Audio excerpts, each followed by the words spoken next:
Hello guys, pag-usapan lang natin sina Alden Richard at Catherine Bernardo. Meron nga naman kasi guys kumakalat na issue umano sa social media. Siyempre guys, ika nga daw ni Ogie Diaz na sila na. Pero hindi lang sila nagsasalita. Pero guys yun ay malaking fake news.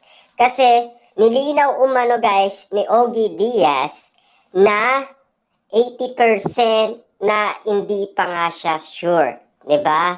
At sinasabi niya kasi guys na yung mga may katawan, tulad guys ni Catherine Bernardo at Alden Richard, sila ang gusto nilang magsalita. Hindi yung siya ang magsasalita umano. 'Di ba? Kahit sabihin natin guys, meron silang awak na source patungkol umano sa kinalagyan ng mga artista about sa mga issue na kahit maliit man ay talagang kumakalat pa rin sa social media at pilit nagtitrending umano. Pero base natin yan guys sa kinikilos ni na Alden Richard at Catherine Bernardo. Dahil sobrang sweet nga naman kasi guys ni na Catherine Bernardo at Alden Richard. Sa kanilang upload sa isa't isa, ramdam naman natin guys na kinikilig tayo. Ramdam natin guys na talagang napaka-sweet nila sa isa't isa. At ramdam din natin guys na napakalambing nila sa isa't isa. At kitang-kita naman natin guys, bawat kaganapan na spotted nga naman sila, malaterya-serya kasi guys, ang nakikita kina Catherine Bernardo at Alden Richard. Marami nga naman kasi guys kinikilig umano sa kanila. Tulad na lang guys ng mga fans. Lalo-lalo na guys sa nangyaring date sa Calgary, Alberta, Canada. Sa may downtown. Doon nga naman kasi nakita sina Catherine Bernardo at Alden Richard na naglalakad umano. At siyempre, dahil meron din fans sina Catherine Bernardo at Alden Richard, napansin nga naman sila. At siyempre guys, kahit na yun ay hindi naman siya nag-isip na parang sila na, pero hindi lang sila umaamin. Ganun ba yun? Hindi guys dapat kung sino yung merong katawan, siya dapat ang umamin. Diba? Based sa kanilang kinikilos umano at sa kanilang galawan. Iba man guys ang nakikita natin kesa sa noon kasi magkaiba kasi yung noon kesa sa ngayon. Ngayon kasi guys, meron na tayong nakikita na napaka-sweet nila sa isa't isa. At lalo-lalo na, nag-uusap na sila. Ika nga nila guys, pwede nga silang magkita araw-araw basta't meron lang silang oras. 'Di ba? Alam naman natin guys may pagbabago. Pero yung sinabi guys ni Ogie Diaz na 100% legit na nanliligaw umano si Alden Richard, spotted naman yun guys Inamin naman ni Alden Richard na pumupunta siya sa bahay ni Catherine Bernardo. Lalong-lalo na guys, spotted sila sa mall sa may Antipolo. 'Di ba? Kasama si Alora. 'Di ba? Pero yun ay sinasabihan tayo na magkaibigan lang daw sila. 'Di ba? Ramdam naman natin guys kung aamin man sila guys or bibitinin nila tayo. Siyempre guys, nasa kanila yun. Pero, ang inaano lang natin dito guys, kung kaya ba ni Catherine Bernardo magmahal katulad ni Alden Richard. Lalong-lalo na guys, kakagaling lang niya sa iwalayan. 'Di ba? Anda na nga ba si Catherine Bernardo sa muling pagmamahal niya sa ibang tao? Base, nakaranas na kasi siya ng 11 years na pagmamahalan dahil nagbigay siya ng respeto, pagmamahal. Siyempre, igit pa doon guys, tiwala. 'Di ba?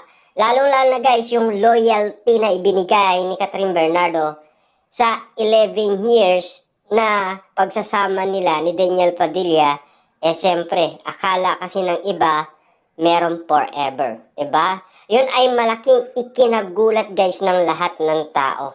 Lalong-lalo na guys sa mga Katniel fans. Pero, tulad nga naman guys ng nasabi natin, kapag vlogger guys ang gumawa, lalong-lalo na guys, inahanap natin yung post ni Ogie Diaz.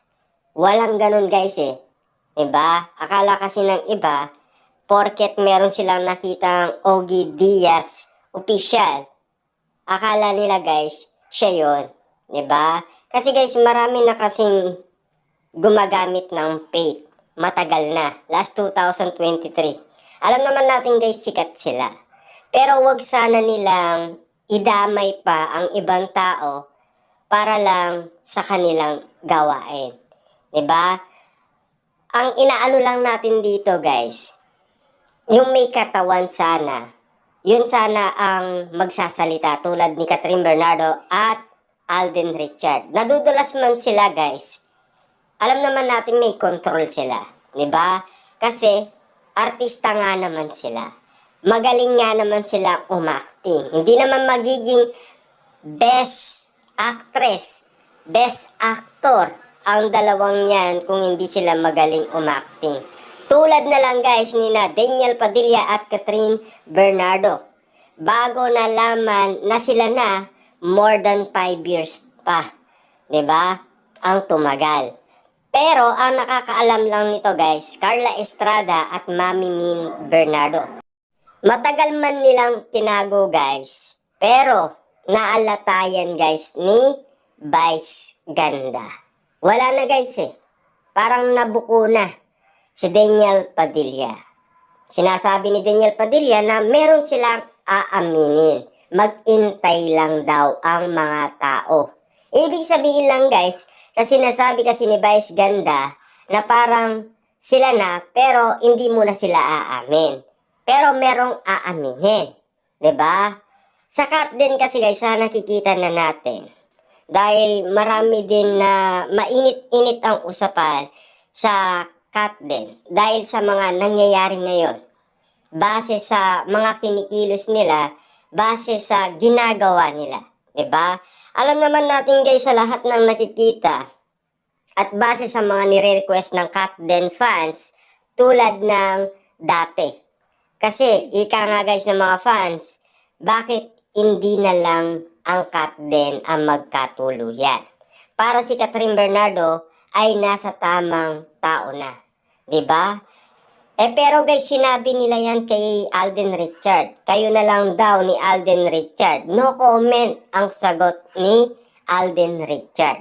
Ayaw kasi guys makialam umano ni Alden Richard sa mga isyong posible pang merong mangyaring balikan.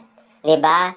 Tulad na lang guys sa TVJ at Alusos, 'di ba? Tinanong din siya kung sasama ba siya sa TVJ.